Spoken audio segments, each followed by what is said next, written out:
All right, Joel Gausten here from joelgausten.com. As you can hear, I still have my mystery voice issue. But that said, I'm not one to postpone or cancel things. The show does go on. And we're about to have a great one here because I have a fantastic guest. This individual is a bandmate of mine, and more importantly, just a very dear friend from the great city of Chicago. Roger fucking Ebner. How you doing? I'm doing good, Joel. How are you? Good. Good. I'm knocking my computer over. Very professional with me. Well, whenever you say Roger fucking Ebner, there's going to be damage somewhere. Oh yeah. Yeah, Yeah, totally. So let's do some damage in a conversation here, my sure, friend. man. First of all, great seeing you as always. Oh yeah, yeah, it is. It's nice having the video instead of email, although we do communicate quite well, that way. So Absolutely. yeah, it's cool having the video. So there's a lot we can get into. You've had a very interesting life and a very interesting history in music.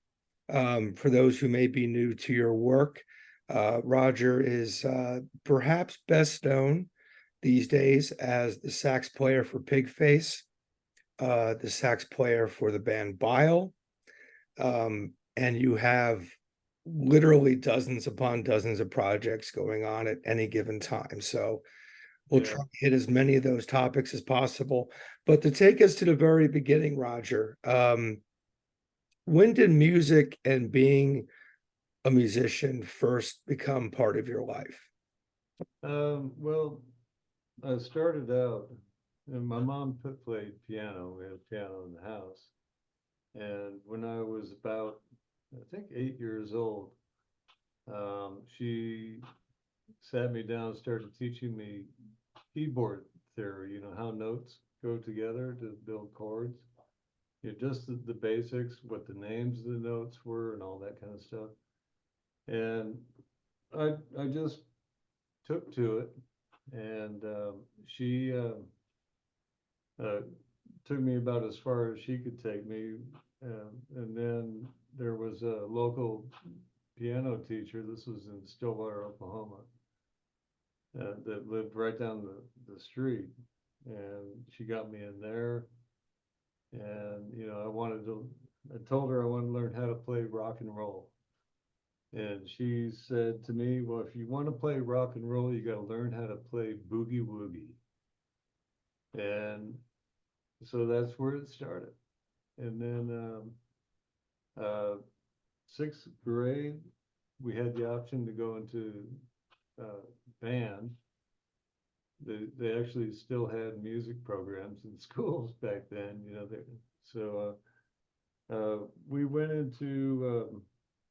My dad wanted me to play trumpet because he would watch the Johnny Carson show and see Doc Severinsen leading the big band on the TV, and he said, well, if you're gonna play something, you need to be successful. So Doc Severinsen's successful.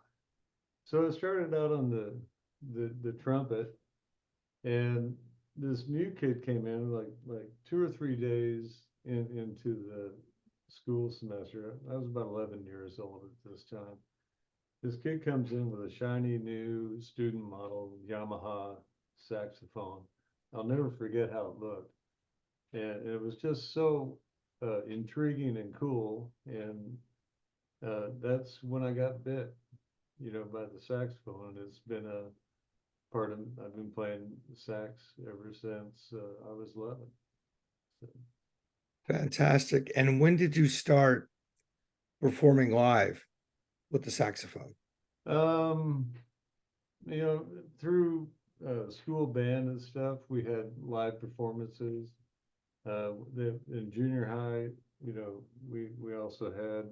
I was in marching band, so that's kind of a group live performance. Um, we started. I was thinking about this the other day. That there were two or three other guys in our band class that wanted to start a band. So, the parents got us all together over at one of the kids' house, and he put up some sheet music for some songs, to learn, and so that was my first kind of band experience. So we worked on the songs, and when it came to improvising, I totally disregarded the chord progression. And one of the kids was an older kid, and he studied the actual fundamentals of music a little more, but and so he said, you got to play the notes in the chord. To which I said, why? And he didn't have an answer for that. And the background to that is that, I would go to sleep every night. We lived in Stillwater, Oklahoma. It's a college town. Oklahoma State University is there. So I go to sleep every night with my little FM radio with the little, single earphone, listening to the late night college radio, and they play everything from Jimi Hendrix to John Coltrane. Hmm. And when you listen to, well, you just put those two together, they don't always follow all the notes in a chord. So, and it sounds cool. Now, I'm not saying I sounded cool back then when I was 11 or 12, but that was the beginning of kind of a lifelong independent study. Mhm. You know, researching, listening, and finding out about these guys and learning about the mechanics and the details of the saxophone.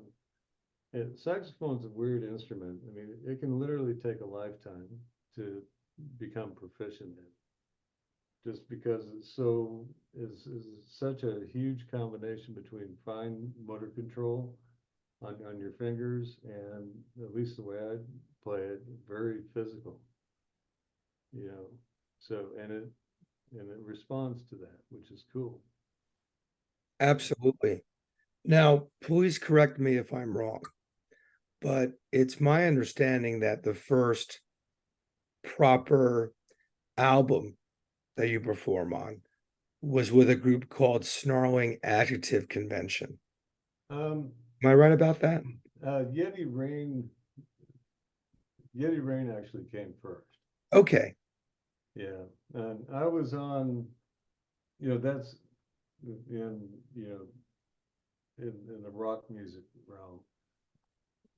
Well, I was also in a no, it was uh, there were a couple of things that were going on. I was in a band called Ovadia with my wife at the time. She played guitar and sang, and all the songs were written by a lady named Molly Hurley, and it was pretty kick-ass psychedelic rock. And we ended up playing, in Chicago at the usual places, Abbey Pub, Beat Kitchen. I don't know if we played Shubas. I think we played Cubby. I'm not sure. It was a long time ago. And so that kind of got me more into the live. And through that band experience, I got the wild idea of starting a record label. And which was, not a good idea. Kids don't try this at home. But but that allowed me to fund kind of a traditional recording studio experience. And as a group, we put one record out. It was solid. And then we discovered that it's easy to have a basement full of CDs, when you don't have a real good idea of how to market. So it was it was all part of the learning experience. So, and then through Ovadia, I met uh, Bill Kopecki, which I'm still friends with now. And we ended up putting out that was the first release with Yeti Rain, where I actually had a record and we had a licensing deal with a group called Unicorn Digital out of Montreal. They're mainly progressive rock, and the Capecchi brothers had kind of a good relationship with this guy, so he took it on, and we got a couple hundred CDs out of it that we sold. But you know, it was just part of the steps you take. Sure, sure. I know Snarling Adjective Convention's sort of on my mind. Yeah, I haven't gotten to that yet. You go ahead and ask Well, the specific question. I'm just a fan of that album. Mm. And first of all, for anybody watching this who knows Roger, if you want to see a picture of Roger with long hair, buy that album. Yeah, yeah, well, yeah. We've got a little bit of photographic evidence from the pandemic, but it was nothing. Uh, you know, the hair growth during the pandemic was nothing compared to what it was when I was in Snarling. I had hair pretty much down to my waist. And as you know, because we've talked a lot about it, I'm a fan of, for example, John Zorn Oh and yeah, that sort of abrasive, somewhat atonal right. jazz music. And Snarling kind of fits in some way into that mold. Um, what can you tell me about that era and particularly that album and working with that combination of musicians during that time? Yeah, it's a cool, it's a bit of a story, so strap in. You know, we were Bill Capecchi, myself. You know, we put the first Yeti Rain record out, and then uh, you know, we can, and it was a kind of a different approach. I mean, none of the songs were actually composed. It was dark, ambient, and I played this thing called Wind Synthesizer on the first album, and introduced saxophone on the second one. And we were getting into listening to like Miles Davis, uh, in particular for the abrasive saxophone style Albert Ayler. And we actually had on the second Yeti Rain album, it's titled Nest of Storms. Um, there's a song titled Capital A Small A, and it's a tip of the hat to Albert Ayler. So when we were listening to all this stuff, and you know, we finished up the second album, or it was getting pretty close. We started getting into the electric period of Miles Davis. You know, I think that was like from 67, 68 through about 72. Yeah, Bitches Brew came out in that. Egg Harda came out in that, which I think Egg Harda was, I get it confused with Dark Magus. One of those two obscure Miles Davis records are basically a live performance at I think Carnegie Hall in New York. And, you know, and it was total improv. You could get the feel that he would change keys, but it was all by, you know, simple sign language, you know, for the particular key. They had ways to cue each other. And you can see some of that happen when the band that Miles put together during that period to go to, he started crossing over and playing at rock festivals. So, so anyway, that's a kind of a side turn. But we were listening to all of that, and we said, how cool would it be to get some like-minded musicians together and just set up a session in the recording studio, block out a weekend, go in with no rehearsal, and just start playing. turn the tape on and see what happens. And we did that. And the first time we did that, we came out with Snarling Adjective. Mm.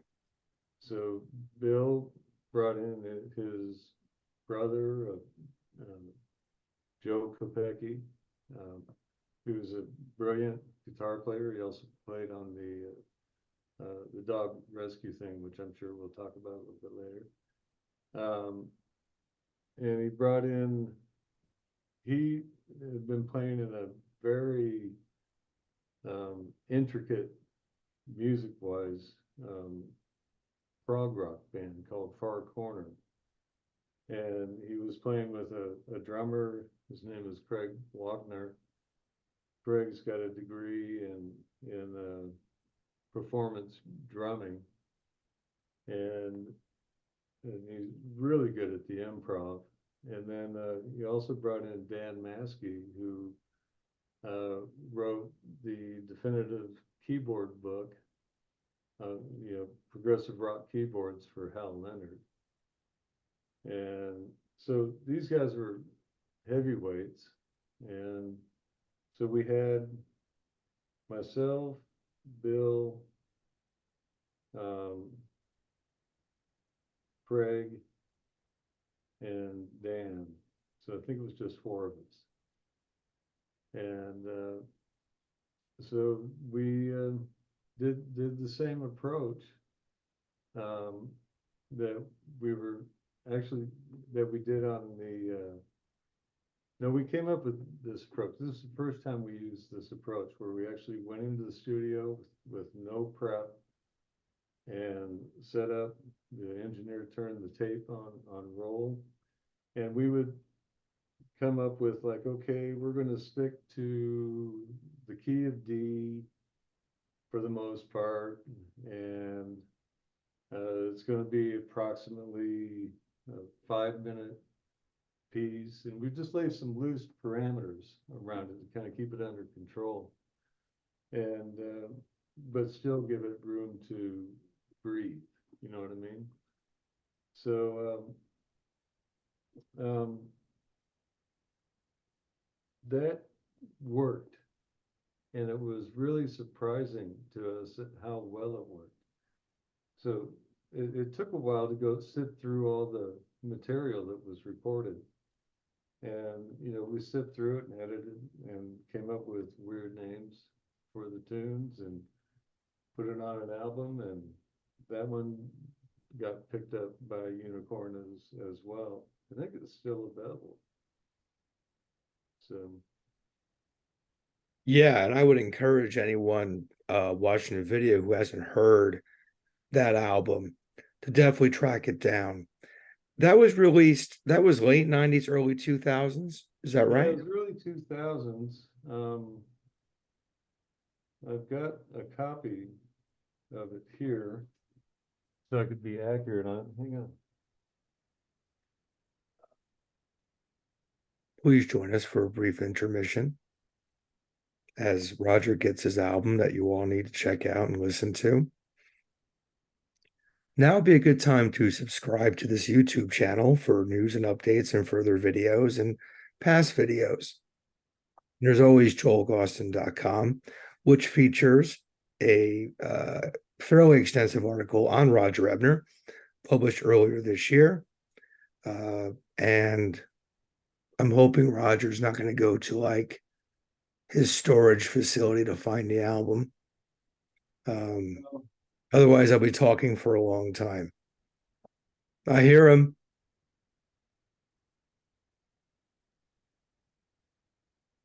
Paging Roger Ebner. Oh, I can't find it. That's okay. Sorry about that. That's okay. I got a chance to plug all my garbage. Oh, excellent. Yeah. Anyway, you can type in Snarling Adjective Convention do a search, and it should come up. So, Cool. And unfortunately, I had to miss it, but I know that group reformed in just the last couple of years to do. right. Yeah, right before the pandemic hit, it was 2018. Bill was in town visiting, and we had it was a planned thing. So everybody was able to clear schedules, and we did a Yeti rain show up in Madison. And then we did a Snarling Adjective show at a really cool little place in Racine, Wisconsin, which is in between Chicago and Milwaukee. And so we put together a Snarling Adjective. We rehearsed, but the rehearsal was just making sure we all were heads up and we could communicate, and we just experimented with the same way that we recorded the Snarling Adjective album. I mean, it was all spontaneously composed, and I imagine we could learn some of the songs that were on there, but it's so much more fun to create brand new stuff, and that's what that band is all about. So, and I think it'll come together like that from time to time. Right now, Bill lives in Marseille, France, and Craig is in Milwaukee, and I'm in Chicago, and Dan is in Madison. He's PhD in orchestration, and he actually wrote an orchestral piece for saxophones, which is really cool. Mm. Look up some of his work, Dan Maskey at University of Wisconsin, and if there's a chat, tell him I sent you. He's a real interesting guy, just massive keyboard player. You've heard him on the record. Sure. Yeah, just unbelievable. And yeah, it's a joy when I said this, I think the quotes in my bio. I love collaborating with like-minded, musicians that I think, as Martin Atkins puts it, that have become their instrument, and they are like one. You can't really tell the difference. And that's actually one of the criteria he uses to evaluate, make a decision whether or not he wants somebody to play in Pigface. I heard him say that over an interview on the radio, and all of a sudden light bulb went on. And went, oh, okay. Because everybody there, from the whole Pigface experience, everybody is just, I mean, it's almost like playing at the speed of thought. You don't have to think Right. about how to get the tones. It just flows. Right. So Even cool. if you don't know the songs. It's good to know the songs. Well, Martin King and I didn't know the songs. yeah, and I understand that. For a sax player, it's good to kind of understand or have a couple ideas, especially if you're going to play live at that level. Right. So, right. But he's,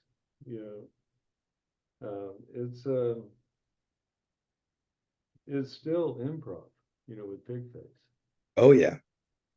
So you got to keep your eyes and ears open, and if you lose your concentration on what everyone else is doing, and on the groove that's being created and changes constantly, you're going to get run over like squashed like a grape.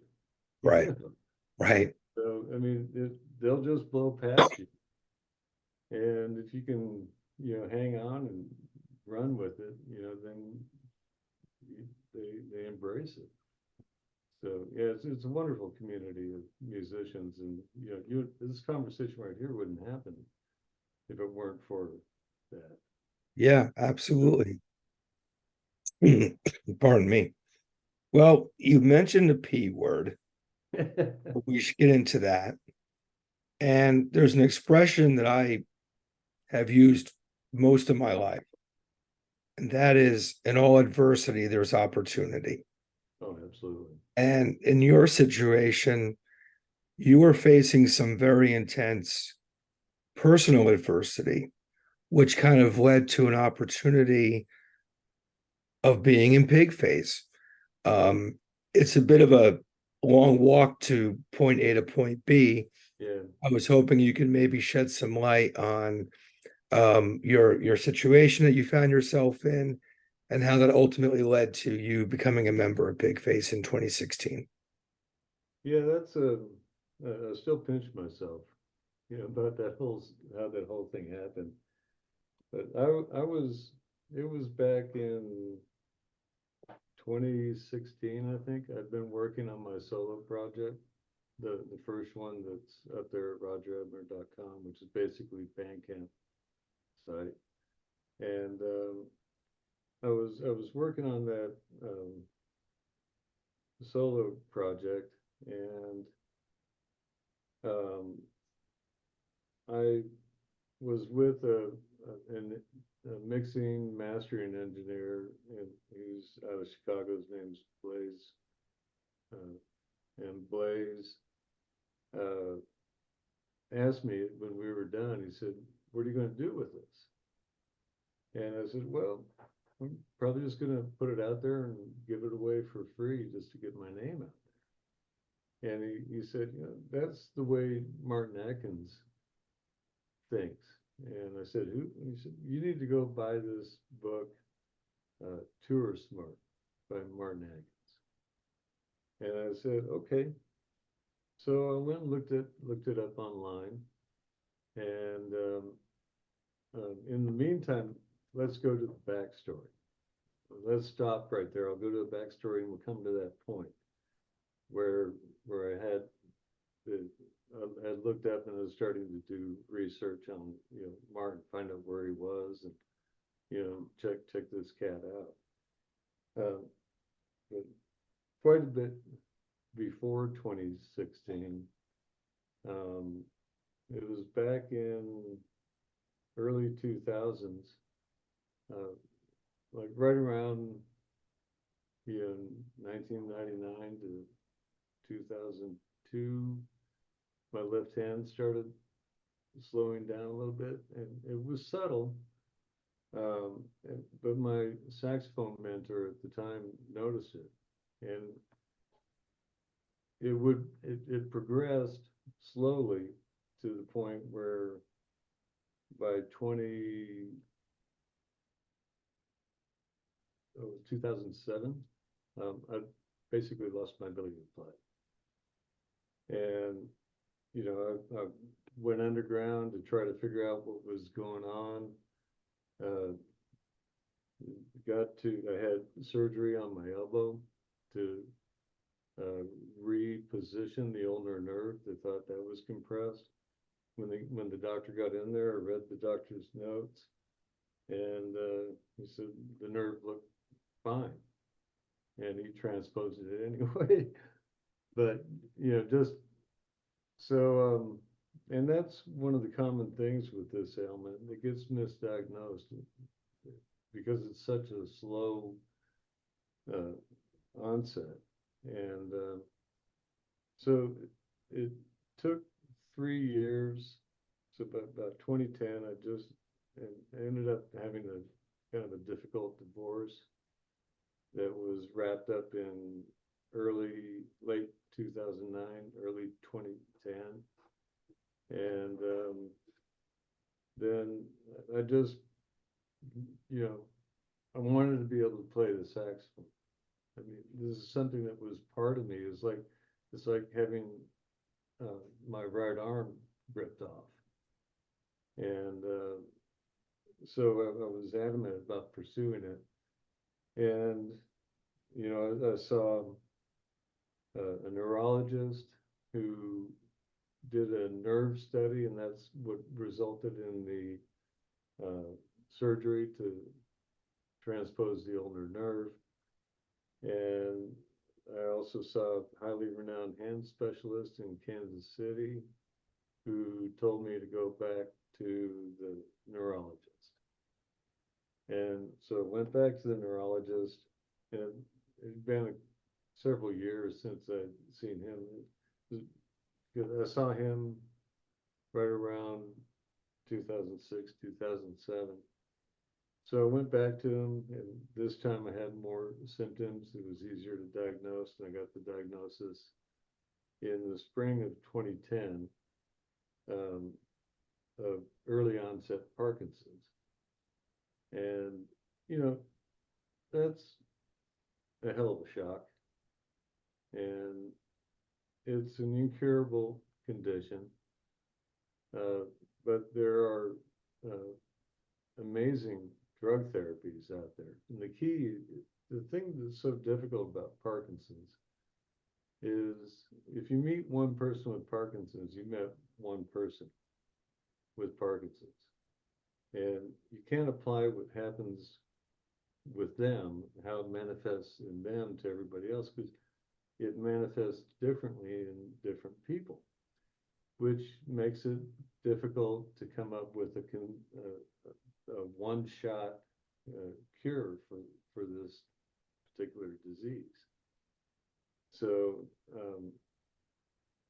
it took until, like, I got the diagnosis in May, and it took until August of 2010 to get the first medication protocol that actually worked. And it literally, Joel, it was like you know, one night before I went to bed, I tried to play, and it was, I could make noise, but it was real clunky. I couldn't play smoothly, and certainly not perform. And next morning, we started the new med protocol, and this was kind of an iteration over about a 2-month period. But we just got the new protocol implemented, and my saxophones woke up. I picked up my horn. I felt loose. I picked up my alto sax, and I ran a C scale from the bottom of the register all the way to the top in perfect time, and like I always played. So that started me getting back into working on a solo project. I got back in touch with my saxophone mentor, and when I tell this story in less detail at this point, I usually say, fast forward 6 years, headlined House of Blues with Pigface. Right. So what happened in those 6 years, I got to work on the solo record. I was still doing, project work for Yeti Rain. That's a constant thing anyway. Every once in a while, hey, I got this idea, So, but that, when I finished up the solo project, that brings us back into Blaze, the engineer asked me what I was going to do, and he turned me on to Tour Smart by Martin Atkins. And I loved his amazing. There are few people on the planet that understand the diversity of the word fuck as well as Martin does. And and he uses it in all the forms of English, as a noun and adjective or adverb. So he's very good at it. And he would say things. He was trying to raise money for Band Smart at that point. Tour Smart was published. So he said, if you donate X amount on the GoFundMe, I'll put an extra fuck in the book. And so I was just, I just thought that was fun and funny. And then I found out that the cat was teaching at a commercial for-profit college called SAE, and they'd bring young artists in and teach them how to use various types of software, you know, for generating graphics for your project, all the way to recording software and you know, the recording experience in the studio. And Martin was teaching the business side at that organization at that time. And the campus is downtown Chicago, and I was living with my new wife, my Beth, um, at in downtown Chicago at the time, because she lived down there. When we got married, you know, it made sense for me to move down there. So it was he was literally had a seminar open to the public 5 minutes away from where I live. And it was the next afternoon. So here's a funny story but I think it opened up the door with Martin. I, through my experience with Parkinson's, I was in process of starting an entity called Music for Movement. And the goal there is to use music as a means to raise awareness and raise funding, you know, for Parkinson's research. So, and that's still a dream out there. I found it was very difficult to implement that, working a day job and my night job at the same time. So, and so anyway, I was going to go to the seminar for Martin Atkins. It was part of a seminar on the music business, one of his typical ones. And I knew I wanted to pitch him on getting some help or some ideas, you know, on how to run how to implement what I was thinking of with Music for Movement, bring him in as an advisor. That was my goal. And I realized I kind of freaked out this night because I found out the seminar was the next afternoon. And this was like 10 o'clock at night. I was definitely going to go, but I didn't have a business card. And here I am, I got an entity in a name of an entity, but I don't have a business card with my phone, all my contact information on that I could give to him. So I went back to his style of marketing, and in our condo building downtown, there was a CVS. I went down there and bought a bunch of 3x5 note cards. So pull out the note card and say, I'm going to do a prototype business card. And so I wrote, you know, the fucking name of my business goes here. So it had different things on the card, circles and arrows and pointing, and as much of the use of in multiple positions in a sentence, the word fuck. so I purposely wore a shirt with a pocket, and I folded the card in half and stuck it in my pocket. And I was hoping for him to ask me for a business card. I figured he would. And at the end of the seminar, he had people were coming up and talking to him, and I had like 2 or 3 minutes because of all the other students around to get my pitch in. And I told him what I was doing, and could I set up an appointment with him to blah blah blah. And he said, I'll try to do my best Martin imitation. Roger, I've got to talk to these other students. Do you happen to have a business card? And I looked at him and I said, no, I'm sorry, I don't have a business card. And he gave me a look like, you are a complete idiot.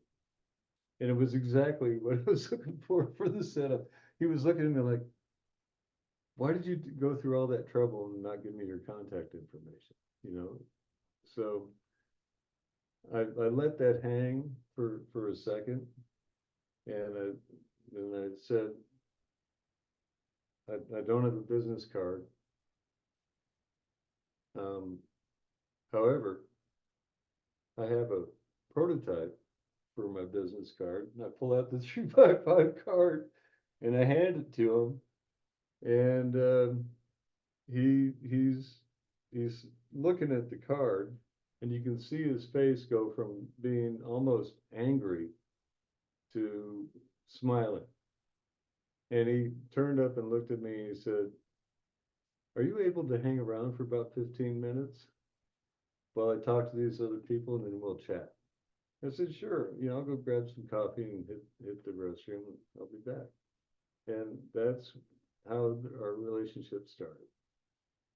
We set up some time to go through and look at different ideas, for a fundraiser. And I think I still have the notes, but one meeting with him, 2 pages of notes, uh, years of work to implement. But just the amount of usable knowledge in a very short period of time, meeting for an hour. I had a huge amount of stuff to investigate and research to getting the thing started. So I was on his mailing list. I started going to all his seminars and taking notes and learning, the things that he taught, and having a conversation with him from time to time. Then he, of course, you can't talk to me long without knowing I play saxophone. And so I brought that up, and then it was the spring of 2016 where he had a Pigface art display where they had backdrops and posters, things like that, at an incubator called 2112. And so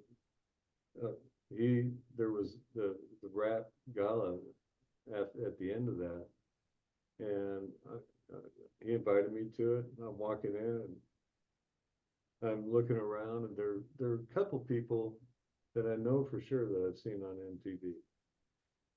I didn't quite know who they were, but I know that I saw them. And I think there were a couple of the guys from Korn actually that were there. And Mike Reedy was there. Didn't know Mike yet, and Curse was there. Had no knowledge of Curse yet, but Martin was announced the 25-year Pigface reunion was going to be at House of Blues. And there was a film crew there and a TV crew, so the announcement went out, and he was asking various people that were in the crowd. He was going through a list of people that he had already called that said they were going to be there. He's Bob Catlin. All these names that I really didn't know yet. And so he said, "The Worm guys are here. You're going to play with us, right?" And I hear Mike Reedy tell that story now, and he goes, "Oh yeah, sure, man." And he turns to the guy next to him. "What did I just agree to?" To play opening for Pigface. "Oh, wow, okay, cool." Yeah. So and he goes through all the people, and then he looks right at me and said, "Maybe you play a little bit of saxophone, Roger?" To which I was speechless. I had a beer in my hand, and I just went like that. And he goes, "Okay." and that was it. I was in. And the thing about being in that I came to understand is that there are three rules to stay in that room with that caliber of musician. And first one is don't be an asshole. Everybody's capable of it, but you know, if you want to stay in the room, don't. And it's really kind of amazing how difficult that is for a lot of people to get beyond. And then the second one is be helpful. And the third one is produce excellent results. Right. You do that, you know, additional doors are going to open.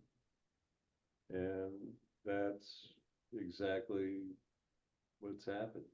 You know, I'm so grateful to have that meeting and to have the wherewithal to make fun of not having a critical business communication device, but it appealed to him, and hopefully it showed him that, you know, yeah, I'm not just your regular normal idiot.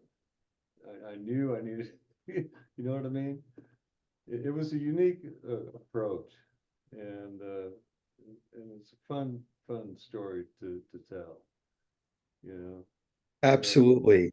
You know, and of course, those two Pigface 25 shows is how you and I met because I yes, was drumming for those two shows, along with half of Chicago on drums as well. yeah, literally. Yeah. You know, I had Martin King on here, King Martin, our dear friend from Pigface as well. Yeah. And I asked him this question because there were two shows for Pigface 25. There was the official show at the House of Blues the night before Thanksgiving. There was the rehearsal show at Reggie's. Mhm. Um, of those two shows, which were obviously vastly different, as you know, um, do you have one that you prefer over the other when you look back at that experience? Um, I love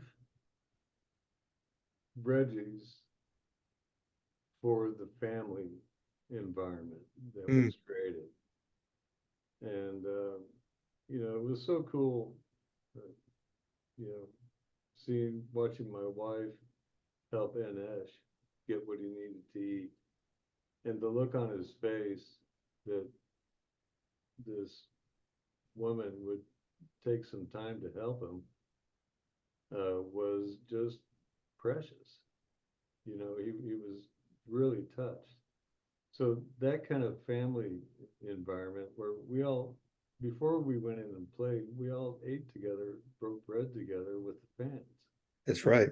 And there's when you break bread with somebody, there's a bond that happens.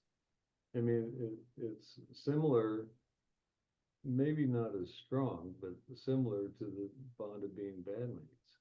And when you share the stage with somebody, and you do it in a way where you're giving and receiving on an equal basis, you become family with the members of a band. It's a very tight knit, and you know sometimes unfortunately it has a lot of drama that goes along with that too. But for the most part, I like Reggie's for the family side of things, and I like the House of Blues show for the spectacle.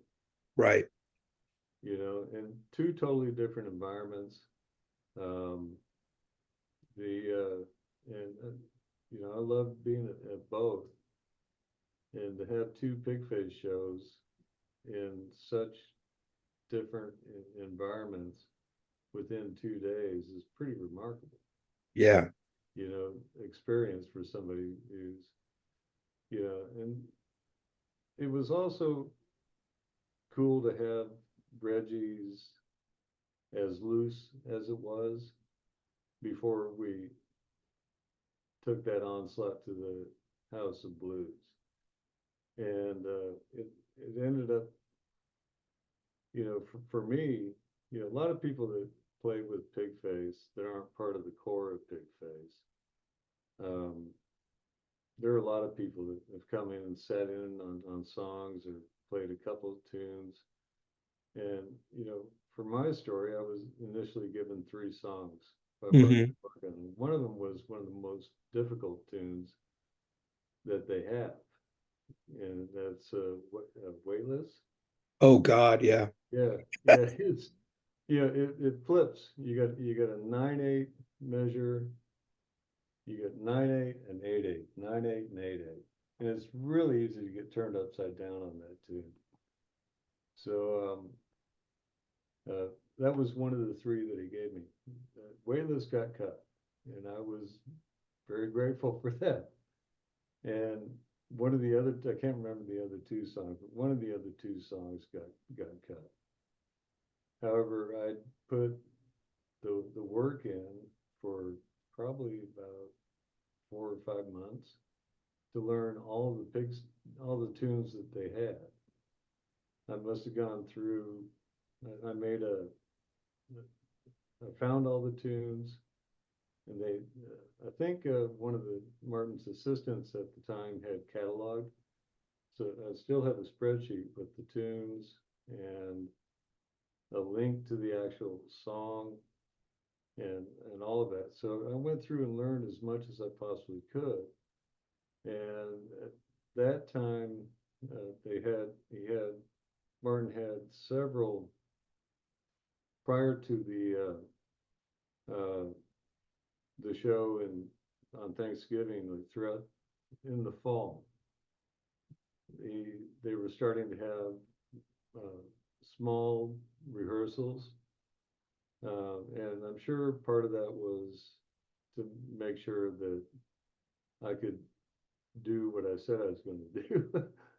You know, I got called into rehearsal. It was Dirk Flanagan, and which I absolutely love these guys. It was Dirk and Curse, Martin, Leanne, who was just funnier than shit on the drums, Right. and and some of the things that happened in rehearsal were just hilarious. You know, because you could tell these people love being together and love working on this stuff.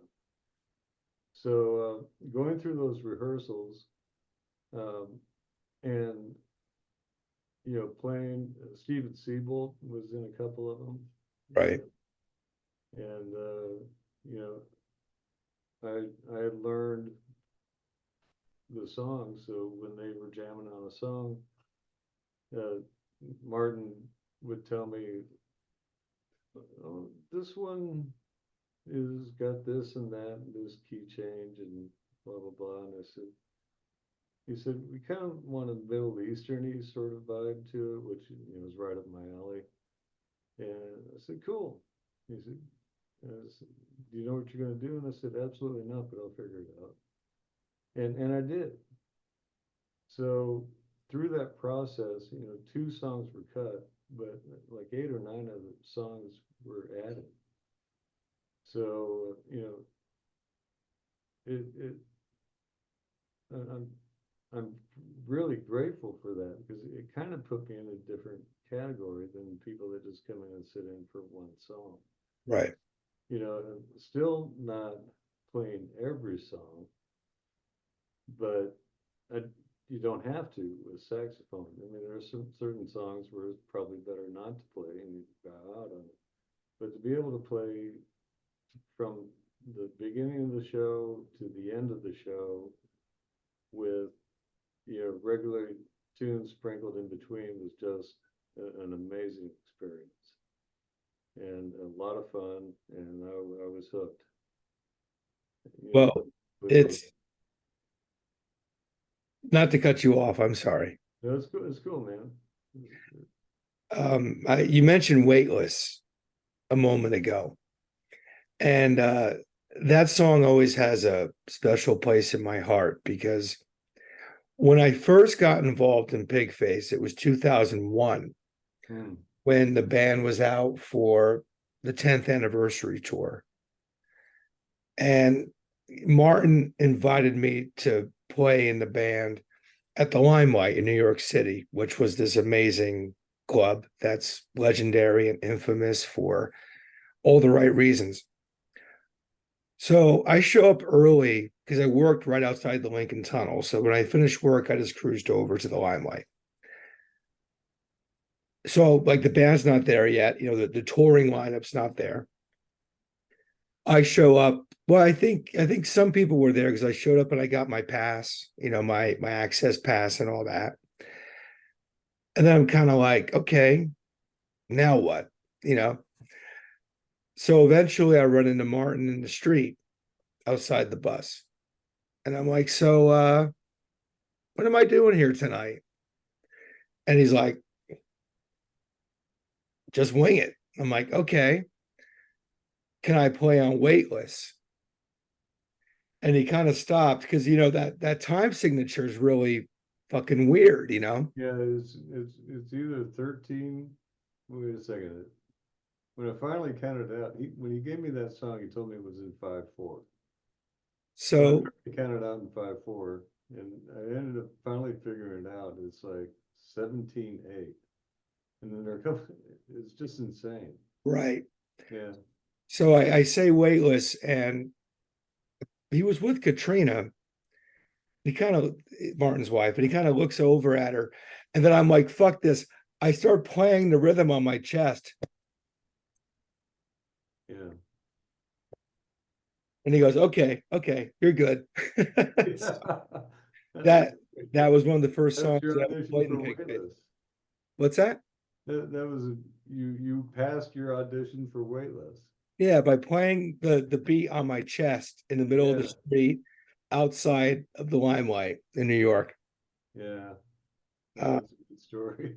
yeah, so then fast forward 15 years, you and I are playing together in Pigface, and you and I both came back in 2019, but we missed each other because you did some Midwest shows and I did the New York gig because that was the only gig Right, my schedule would allow me to do that year.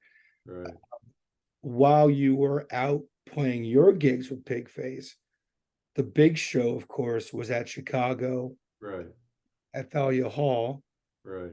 And that's where you had an interesting connection with Danny Carey from Tool, who was drumming that night. Right. Is you kind of grew up in the same area, right? Isn't Yeah, that? we did. You'd say in the Midwest, we're a stone's throw apart, basically Mhm. about a 10-minute, 15-minute drive. He grew up in Paola, Kansas, and I grew up in Overland Park. They're both kind of suburbs or just maybe a small town just outside the suburb of Kansas City. And I've seen pictures of Danny wearing a Jayhawks shirt, Kansas Jayhawks, for University of Kansas, which is at Lawrence, Kansas, and that's where I went to school. So we're at the Talia Hall down in the green room, and I ended up hanging. There's a little cubby hole with a couple of couches and a coffee table, kind of off in one corner. And there's a video out you can where it shows the green room mayhem right before the show started. Everybody's banging on something, so and so the energy is building. And I prior to that happening, I sat down and Danny was sitting on the couch. I sat down across from the coffee table and I said, "We got something in common, both from Kansas." So it struck up a conversation, got to know him a little bit.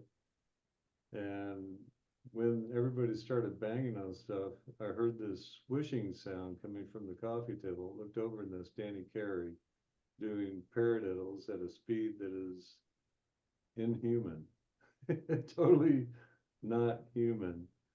And it sounded like a shh sort of sound. So that was really impressive. When you see something that amazing, you realize, okay, here's a guy who's really down to earth. We're totally Midwest, wearing a plaid flannel shirt to go play in a Pigface show. And he's a monster. He's not of this earth. He's not. The guy's just got skills that are, and they're developed skills. You can tell he put the practice in. I mean, he had the skills there, but he honed them to Yeah. sharp. And what a pleasure to share the stage with that gentleman. He's such a nice guy. And at the end of the show, came back in and I walked up to him and shook his hand. I said, "Man, it was really a pleasure sharing the stage with you." And he looked at me and said, "Wasn't that so much fucking fun?" So, I'll never forget that. And I hope we run into each other somewhere down the road. I'm sure it's possible, but I'd love to see him again. He's a really laid back, one of the nicest people you'd ever want to meet. No errors whatsoever, Yeah. and insanely talented. Oh, Absolutely insane. yeah. Tool just came through town. Um, and the band was very kind. They hooked me up and I got to photograph them that night. Then they gave me like amazing like soundboard seats for the show, which was awesome. Oh, cool. I was like right by the soundboard. You got a press pass for the? Yeah, yeah, Oh yeah. yeah, cool. Yeah. Yeah, Yeah. I'll send you the photos. Well, I can't actually, you have to go to my website to look at the photos because I'm under contract with those guys. So I can't pass those photos around except for my website. So joelgausten.com for tool photos. There you go. JoelGaustin.com. Everybody go look. That's right. But my whole point in bringing that up wasn't to talk about that. It was to talk about the fact that I watched this guy play for 2 hours and I've been playing for well over 30 years. Yeah. I couldn't figure out what he was doing. Oh, It was so intricate. I'm like, yeah. I, I can't I can't even begin to fathom how he's pulling these things off. Yeah, Just he's an amazing musician and very attentive and in tune. He's not in his own world when he's playing. And you can tell that he's listening and he's looking at Martin for cues and just having a ball. yeah, Big grin on his face pretty much the whole night. So yeah, lovely man. I'd love to hook, encounter him or meet him again. sure, I'm sure sure. that'll happen someday. Um, Kind of using Pigface as a springboard to the next part of the conversation. Um, Aside from the founder of Pigface, um, I personally can't think of anyone else who's been in Pigface who embodies the spirit of the band more than you do. And what I mean by that is you went collaboration crazy after Pigface 25, and you've worked with so many people in and out of Pigface, in and out of Chicago. I think you and we added it up at one point, and you had 20 different projects in 2021 alone. Yeah, it's averaging about 15 or 20, a year, Right. working on other people's stuff. And obviously, we're not going to get to all of it. But there are a couple I wanted to definitely bring up. Um, and one collaborator who you've worked with fairly steadily in the last few years is also from the Pigface experience. Um, our buddy Christoph from Oh Bile. yeah. Um, you guys have done a ton of stuff together. You performed with Bile, you've recorded with Bile. Um, I was working on a horn section for a new Bile tune today. Fantastic, Yeah, fantastic. yeah. Um, what makes him somebody that you keep going back to, as a regular collaborator? Well, Christoph is an interesting guy. Think? Yeah, yeah, and to uh, we really started connecting by trying to put together this idea called Bitter Elixir in like 2018. That kind of started. I actually went out to New York and recorded some stuff, and over the next year and a half, between 2018 and 2019, we we we we're able to record Help and the song Stop, and it's out there on Bitter Elixir at bandcamp.com. And two really cool tunes. Stop is a funk tune, but very industrial. I call it industrial funk. And rather than having guitars for the rhythm, we did a lot of different takes on the saxophone, and out of that, Christoph built this massive, abrasive sort of rhythmic background that's predominantly sax. And of course, it's got bass and drums in there too, but you know, so it starts out and goes bum bum, and then I'm just going nuts. So those are some things that got done before the pandemic hit.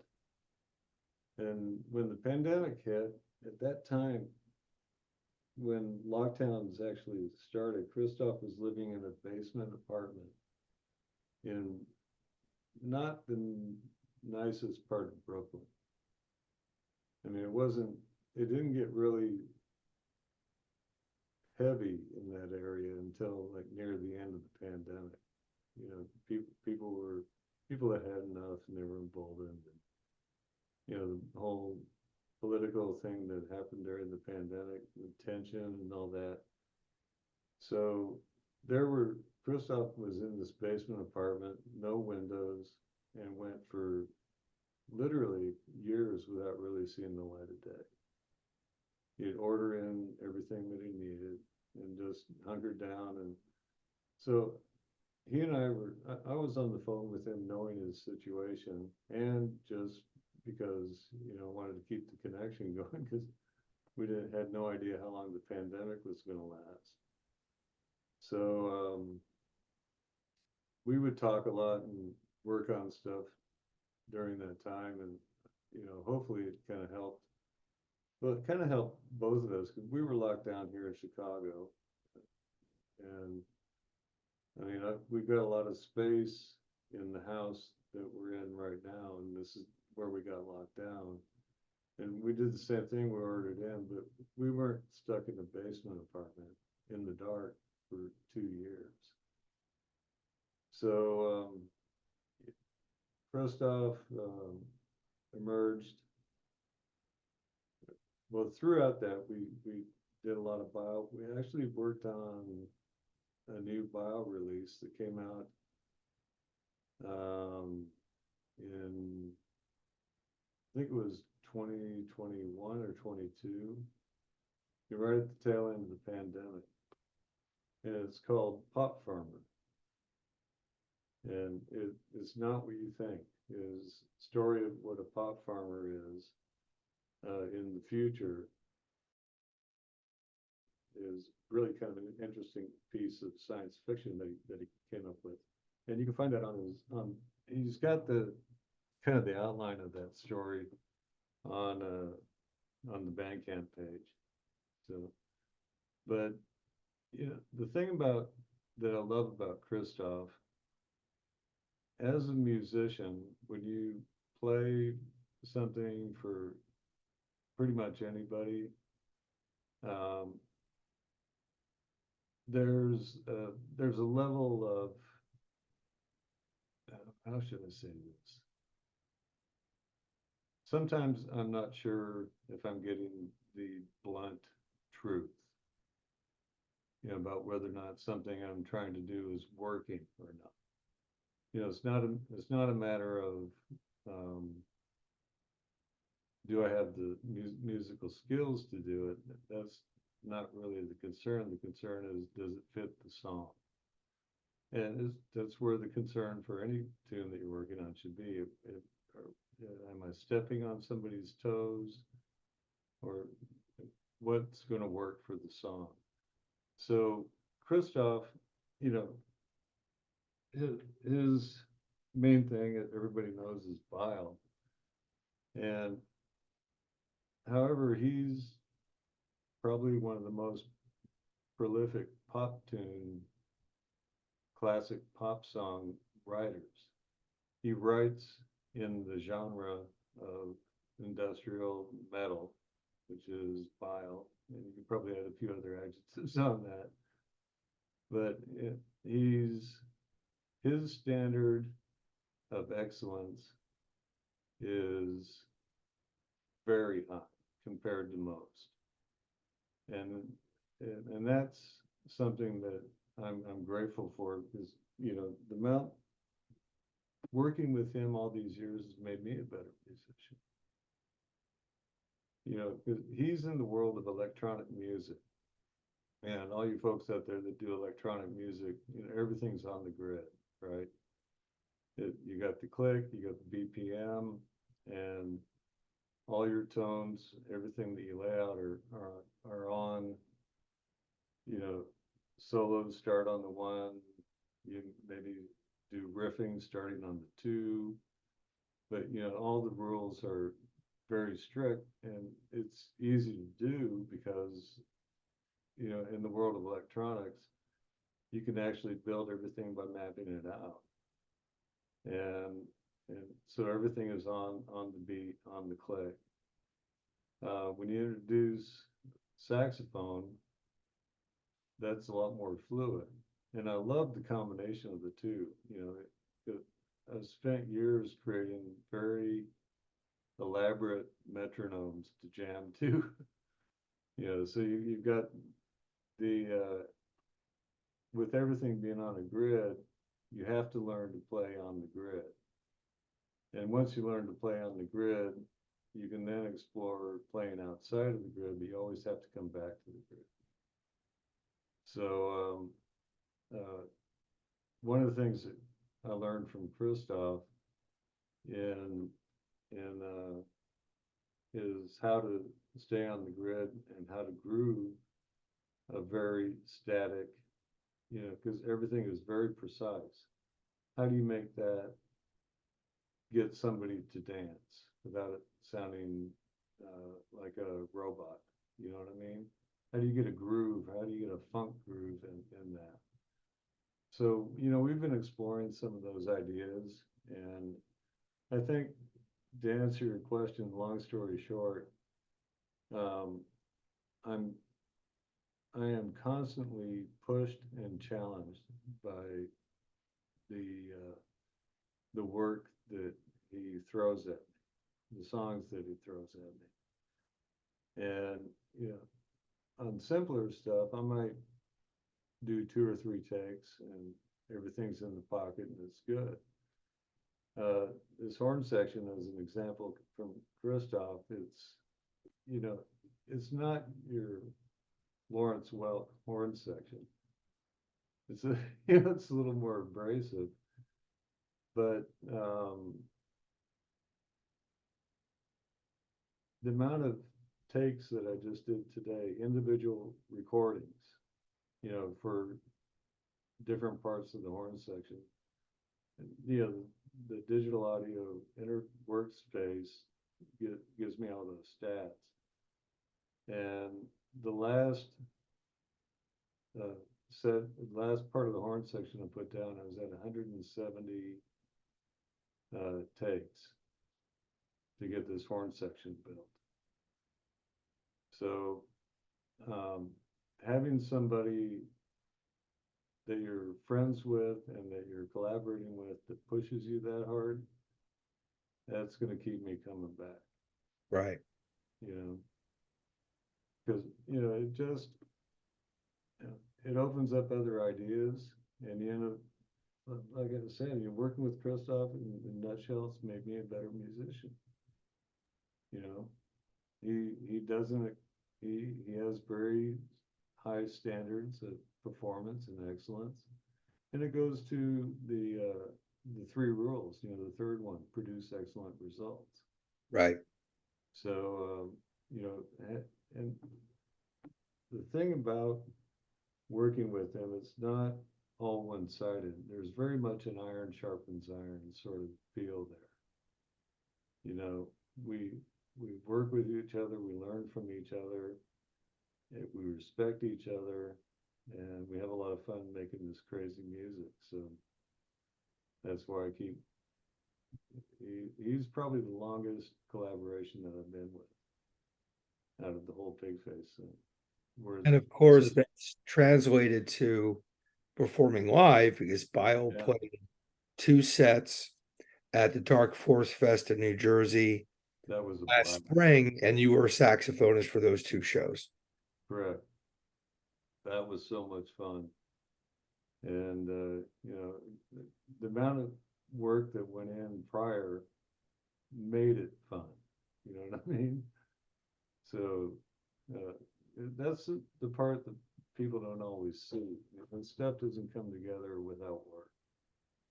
I mean, it can come together at a certain level, but if you're going to continue to push the envelope on that, you know, there are things about the saxophone that I still want to learn, and it's a lifelong study.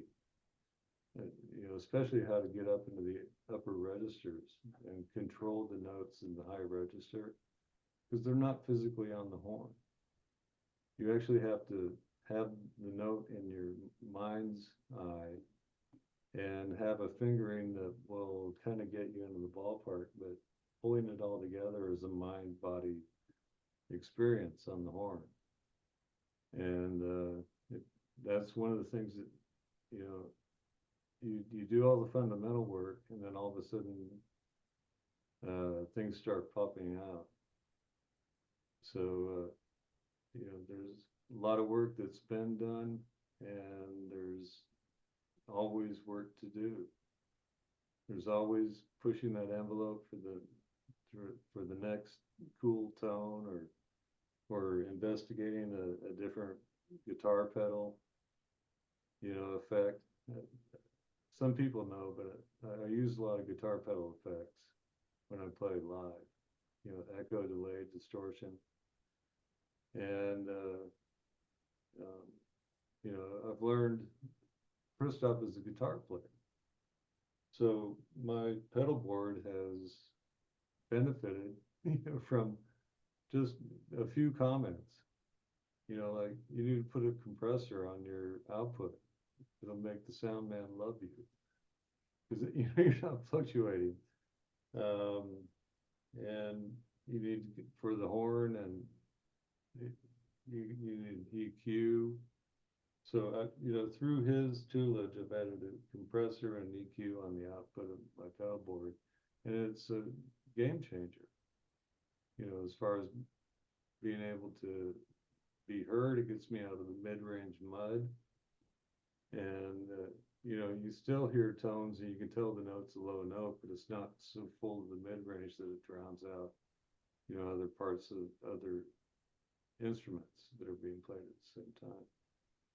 So so yeah, I'm going in a little bit of a circle here, but getting back to Dark Force Fest, bottom line is just a lot of fun, Yeah. you know, to get up there and play. And then Bile has a natural draw. I think the first night, you were there for both nights, right? Yeah, definitely. It was in the main large conference room, and I think you and I went in there, and we're walking around looking at the room, if I remember correctly, and we kind of paced off how many people were across and how many people, how far back did it go. So rough estimate of number of people in there, it was about 3,500 people Hmm. in that room. And it's amazing how you think, no, the room can't handle it. Well, it did. And if you looked out at the crowd, and you kind of know where everything was, but you know, figuring that out was uh, kind of an eye opener. And when you're on stage, you don't see the sea of people. You might see maybe one or two rows, but and maybe a few people that you recognize for a little further back. They're usually on the fringes, so you don't realize how big the crowd is, but you feel the energy. And there's, you know it, Joel. There's nothing like that. You know, when things are clicking, that's why we do it. You know. Yeah, definitely. And you guys were great, both shows. Thank you. And of course, you know, Curse played that weekend as well, and Ayatollah. Yeah, I got to see Ayatollah's set, and we got we were only supposed to play one set on Friday night, and then Saturday we got asked to play another set Saturday. I think another band died.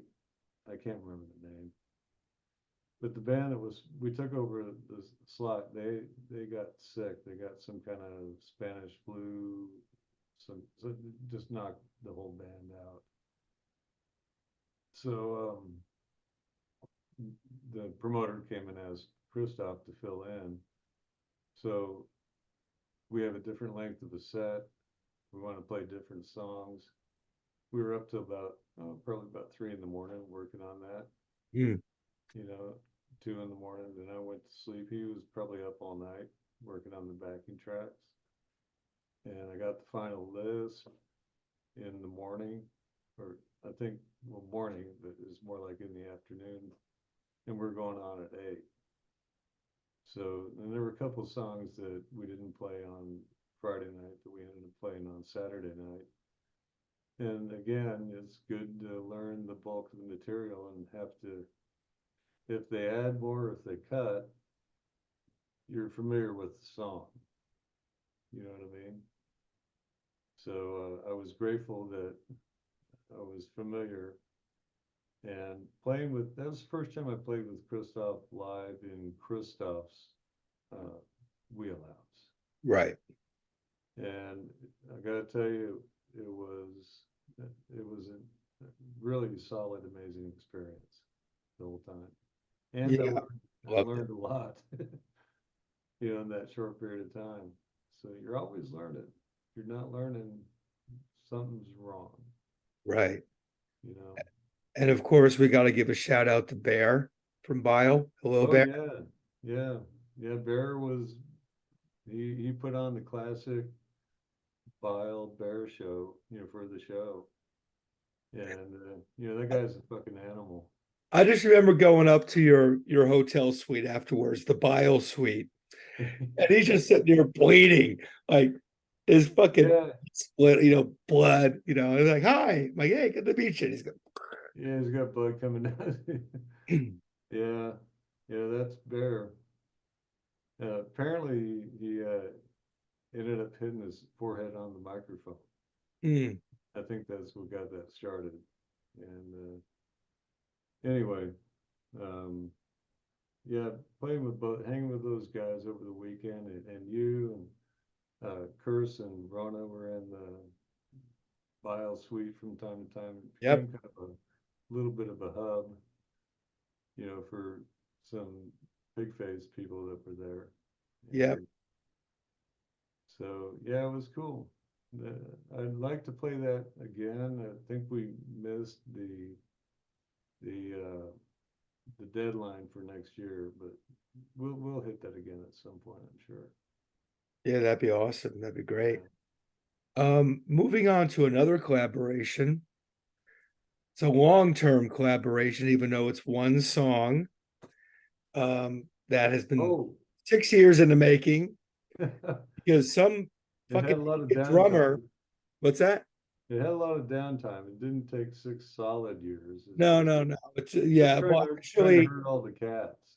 yeah. Well, Yeah. it all started because some idiot drummer, texted you one morning and said, "Roger, I want to do music.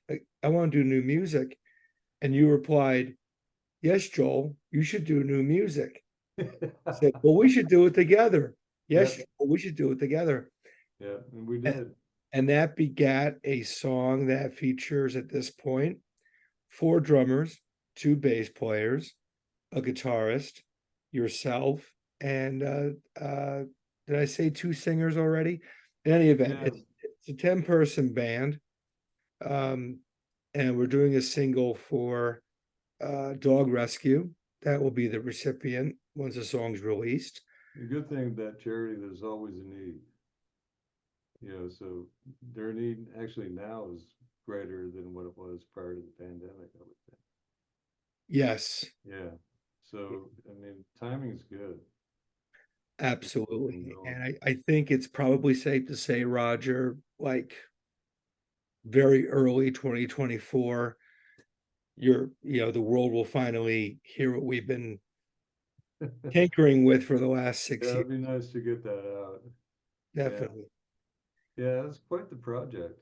You know, you wrangled all the people, and I think I collected the bits and pieces of material that they played along with the song, and kind of built the mix as we went along. And then it sat on the shelf for probably a couple years. Right. And Right. then we kind of said, hey, what's going on with that thing? So I pulled it up. Well, at this point, I'd already been working with Christoph and learned quite a bit of his mixing techniques. And he takes a much more minimalist approach on effects than what I had in there. I had way too much reverb. But cutting that out and EQing the the skills, yeah, the skills to mix and EQ a song, get it ready for mastering, is something that again takes a lot of time and effort and attention to detail to be able to do well. Right. And I think it's shaping up. It's sounding really good, and Yeah. I owe the fact that that's sounding good goes directly back to other collaborations that I've worked on, mainly Christoph, because there's a lot of tech that we discuss and a lot of future technology coming out that we talk about and share with each other. So uh, that it pays off in other areas, and this dog rescue project is certainly one of them. Definitely. Putting remixers and mastering people aside because that's still being worked out. Um, but let's go through the names of the people on the track. Okay. Yourself, myself, Jesse Hunt, Yeah. Martin King, Mm-hmm. Ted Parsons of Prong, Swans, and Godflesh, Joe Kopecki, who you mentioned Yeah. earlier. Killer Greta, guitar that he did. what's that? He put a killer guitar riff on that. Oh, yeah, absolutely. So Joe's on there. Karen Righeimer Schock of Yeah. Bellhead. Yeah. Greta Brinkman, the Yeah. lovely and amazing Greta Brinkman.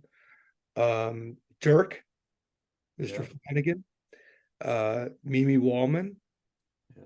and I'm probably forgetting somebody, but you can imagine why I would because the list is like this. Yeah, it's a long list. Did you Yeah. get both bass players? You played Greta Yeah, played Greta and bass, Karen. Karen played bass.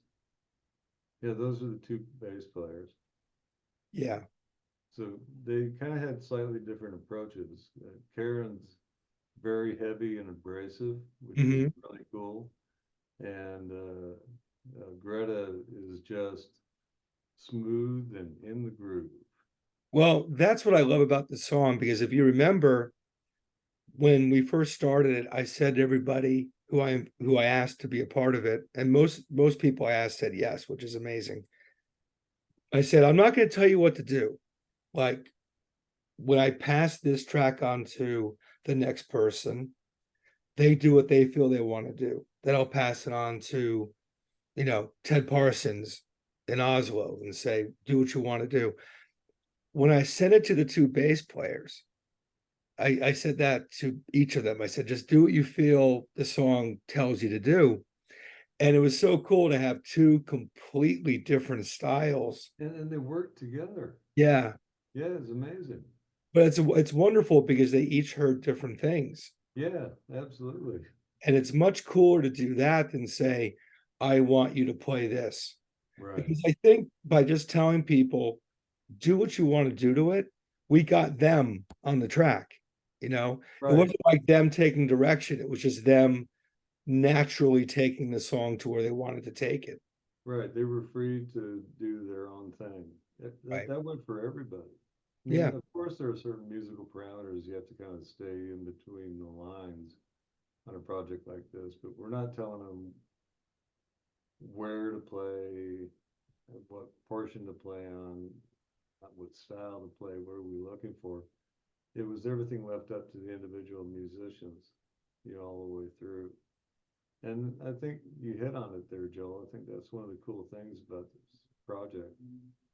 Um, Everybody's got a stake in it, and it's not, and it's just amazing how the collaboration came together over that whole time.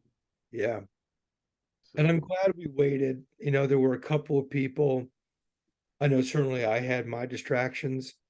Um, there were one or two people who had to wait because of the pandemic, either professionally or personally, they had to wait for that to quiet down. right, And I didn't want to rush it. I'm like, I wanted the people I wanted on the track. So if it takes 6 months to get, this person's vocal tracks done, who cares? right. It takes Yeah, 6 months. That's okay. You know? we had no timeline put on the whole thing at all. Yeah. Well, obviously that's why it takes 6 years to finish a song. Well, yeah, that's one of the downsides, and part you hit on it too. Part of the reason for the delay was the pandemic that Right. put a hold on the whole thing. That put a hold on a lot of stuff. Yeah. So, we're through it, and it's time to resurrect that puppy. Yeah. Well, it's gonna come soon, everybody. So keep your eyes and ears open because it's Stay tuned to joelgausten.com. that's right. And these videos, of And these, course. right, right. Um, speaking of videos and links and such, I know you mentioned rogerebner.com. Mhm. Uh, is that the best place for me to direct people to check out Yeah, what you do? yeah. For now, I don't really have a proper website up. I've been too busy working on music. So that'll come. I'm probably going to hire an intern. 'Cause, there's certain things about promoting music I know I could do, but creating is where my passion is. And having other people do some of the online day-to-day communication with people to promote it is difficult. You know, if you're working on creating the music, you put all your energy into that, and then yeah, the same amount of energy needs to go into distributing it and getting it out there, making people aware of it, saying, "Hey, take a listen." So there comes a time where you need to know what to hand off and what to focus on as a strength. Right, So right. Well, I will put a link up to that site when the video posts. As we wrap up, what can people expect to hear from you in 2024? What are the immediate plans musically? immediately, what I'm working on right now is finishing up my second solo project. That and this I haven't really told anyone about this, so you got an exclusive, Joe. So it's going to be called, the tentative working title is Splinters and Broken Glass, and mainly because you know all the work I've been doing for other folks, probably more than most because you're writing about it, and um, I've got a lot of bits and pieces of ideas that get developed to a certain point and then basically put on the shelf. And I was able to start pulling some of it out during the latter part of the pandemic. And I actually went through and completely redid the single that I released about a year and a half ago called The Writings on the Wall. So updated single is going to come out very soon. It's mastered and ready to go. We're looking at artwork, just some mini artwork for that. And then hopefully the release, I'd like to get it done. Targeting end of first quarter. So sometime March, maybe late March, might be a good target. Worst case, it'll spill into April. But I've got 4 of the tunes in the can, and I'm working on 2 additional. One is spoken word. I sent it to you. The spoken word with Martin King, which we might open up before we close out, open up a little talk about Dog Tablet. Yeah, definitely. And I did hear that. I apologize for not mentioning that. I loved it. Loved it. Yeah, Martin King did an amazing job.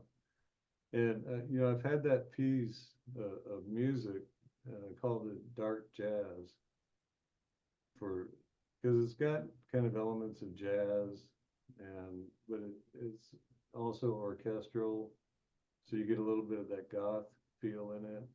And it's a dark tune, and Martin's poetry that he wrote for that. Yeah, the only thing I gave him was the title that I come up with the song. That's the only direction that he said. He asked me, he said, "What are you looking for?" And I said, "Well, I want you to be you, and the title of the song is going to be After Hours." So that's all the direction you get. And he came, and if you listen to it, he came up with that. So you know, the line that he answers to the "You wanted more."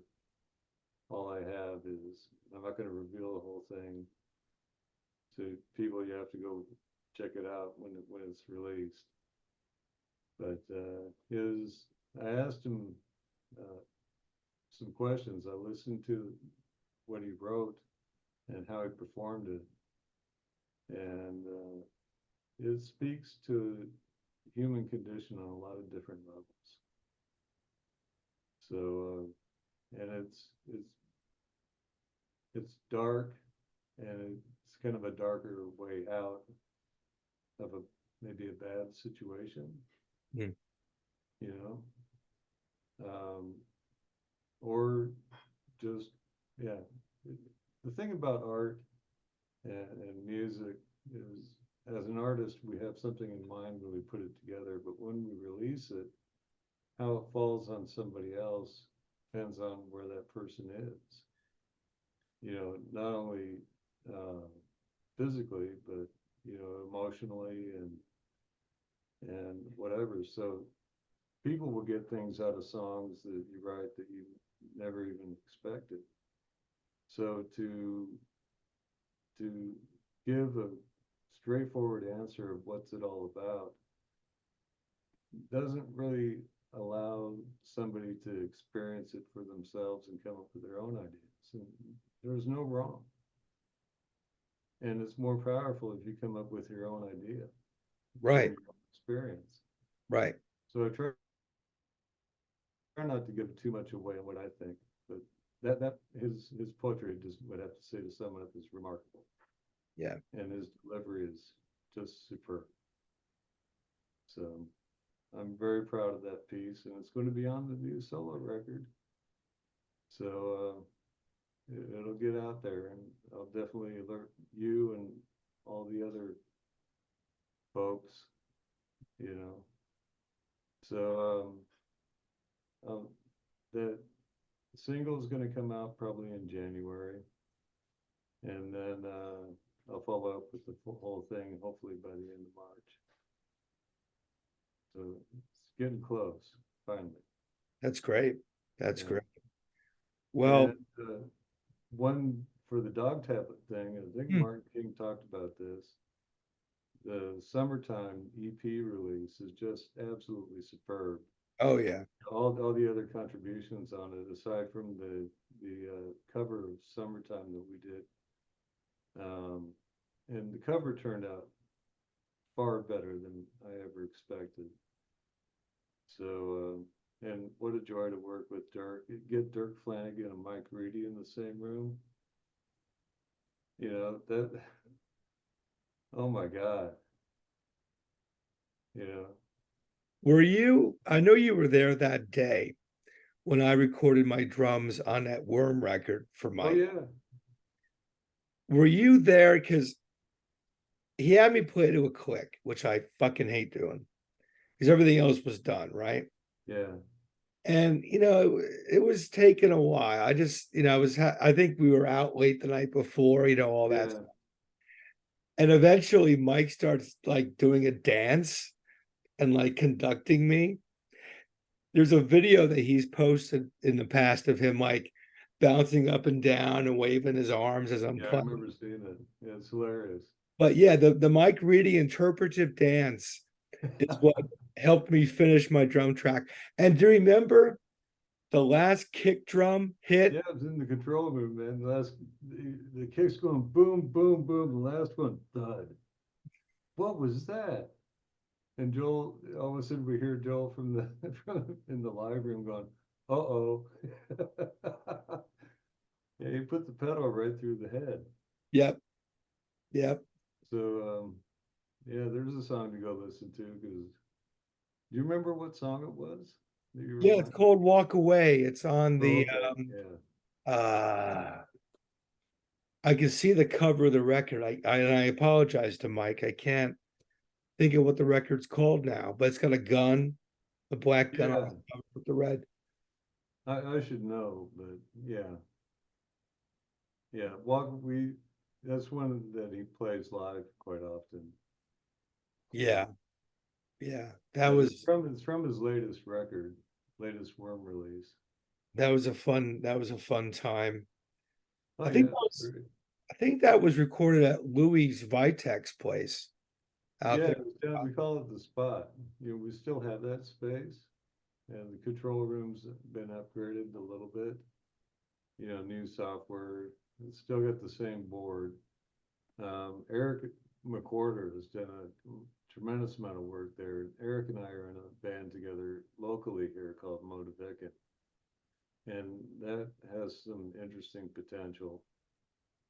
We're working on a full length album, and we're about maybe a third of the way through the mixing on it. All the tracking is pretty much done. Yeah. So I may have to do some more sax. Some of the sax that I did was just scratch. You know, so you get two or three people in a room playing the background tracks, so that the track that you're trying to record actually comes out good. But what you record of the two or three people together, and there's a lot of bleed over. So you know, I'll probably go in and reduce some of the horns on that. But anyway, that's Motivican is got elements of post-punk, a little bit of industrial, progressive, jazz. We have Alan Lake on hand percussion, who back in the day did, worked on Madonna's record, Like a Prayer.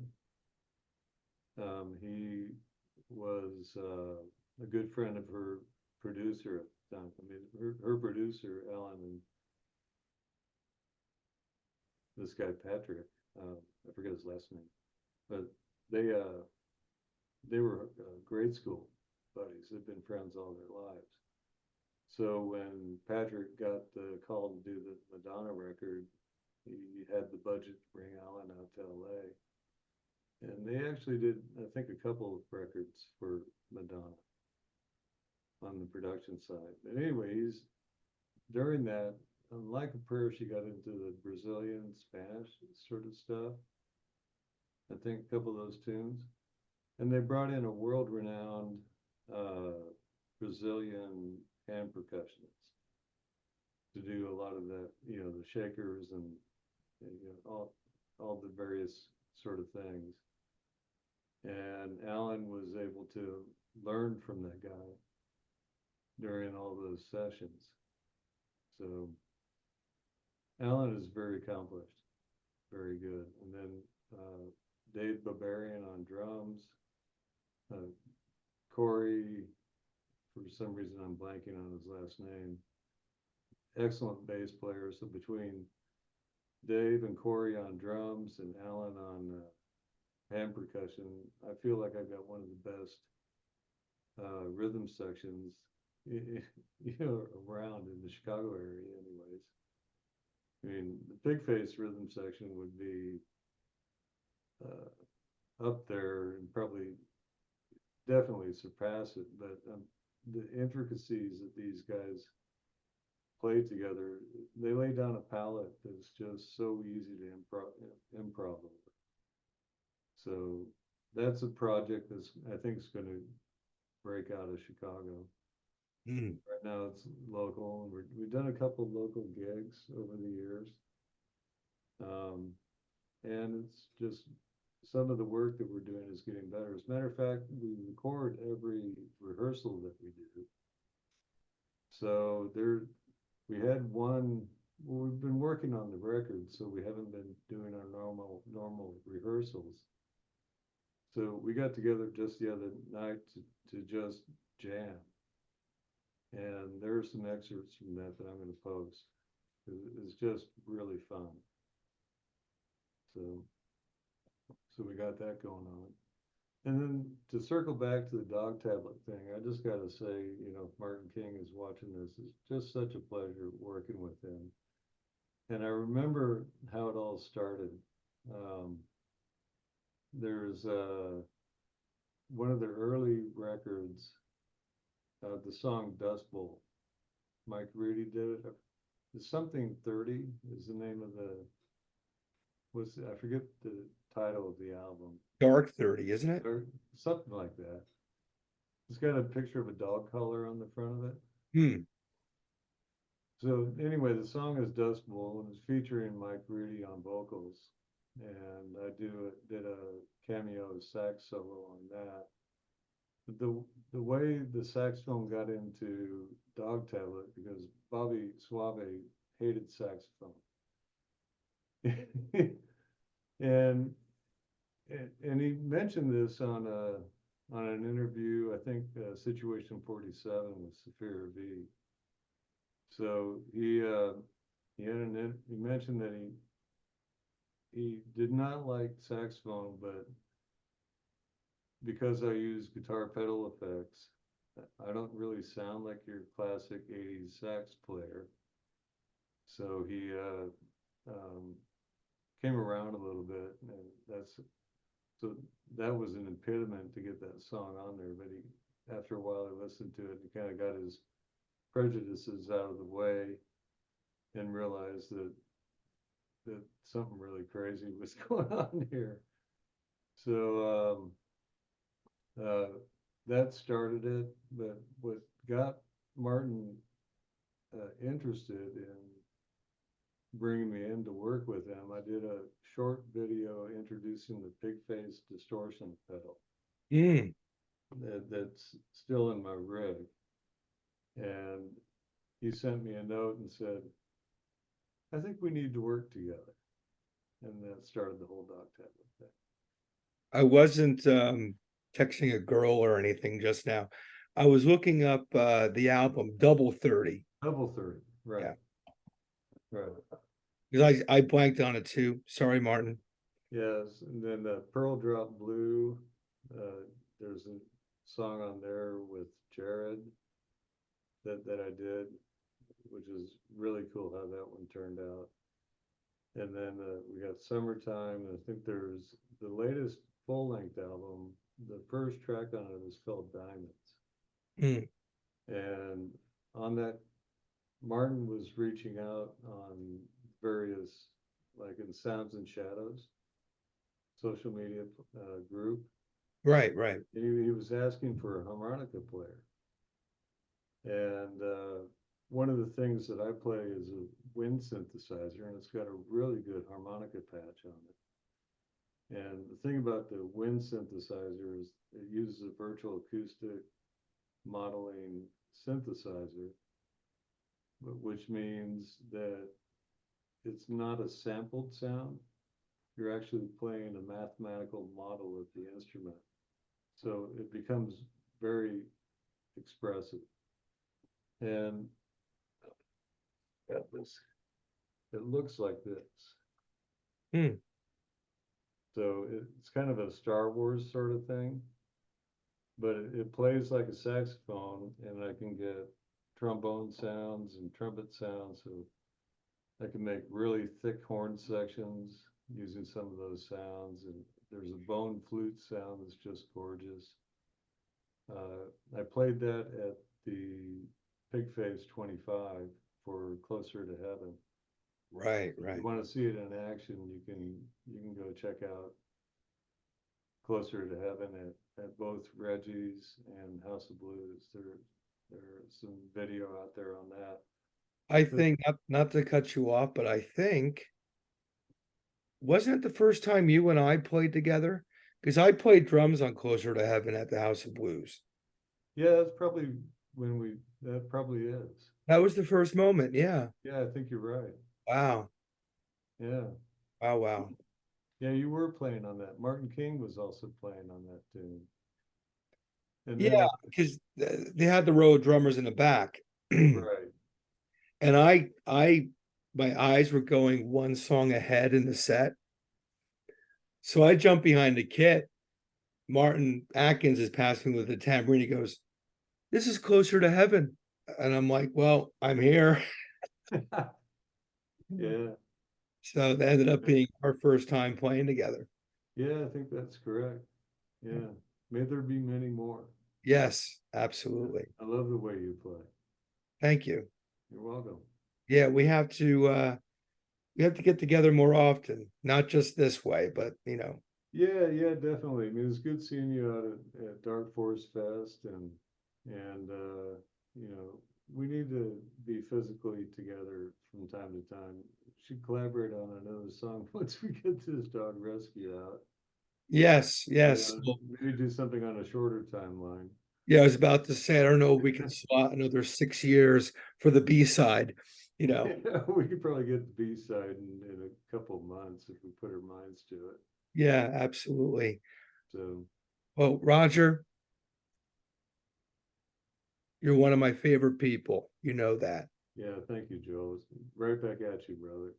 Thank you for being a guest on my show. I appreciate it. It was a pleasure. I really enjoyed it very much. And we'll have to get back and do a part two sometime. Well, I'm sure there'll be a lot to talk about. Yes, Yeah, between absolutely. the two of us, there always is. My friend, until then, stay dangerous. Be dangerous, my friend. All right, take care. Have a Cheers. good You too, my friend.